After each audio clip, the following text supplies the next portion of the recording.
Nodal analysis is a technique used within electrical engineering to determine nodal voltages. A node is a junction or point where branches of a circuit join and is connected to the ground.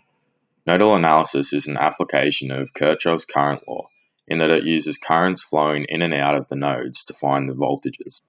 The application of this technique has 5 major steps that must be followed. They are: 1. Determine the number of nodes within the circuit, and 2. Identify a reference node, most likely the node attached to the ground.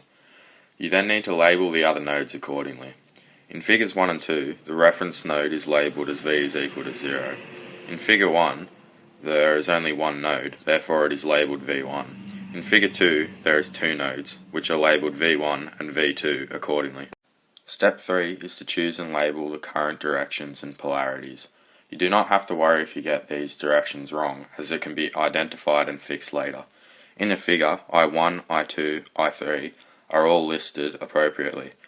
We do not have to list the direction or polarity for I because it is already done so in the diagram. In step 4, you need to write KCL equations for each of the identified nodes. In this question, we have 2 nodes, therefore we will require 2 equations. In the working, you can see the KCL equations underlined in red, and then the resulting nodal equations underlined in green, that we found by substituting in the given data. This is where your current direction comes into play. For example, I1 is equal to V1 minus E over R1. Using the current directions I1, we can see that V1 is flowing into the resistor and E is coming out.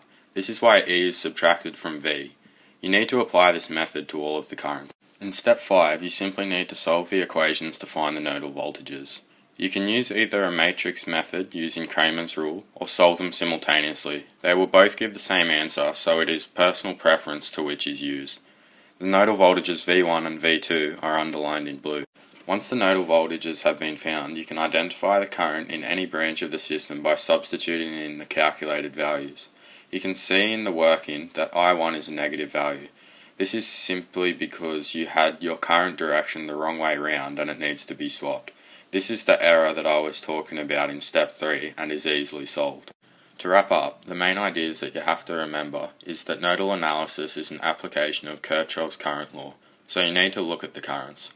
You have to remember that there are 5 major steps to solve these problems, and finally, if you get a negative current in the end, your answer is not wrong, the current direction was just around the wrong way. Thank you for watching.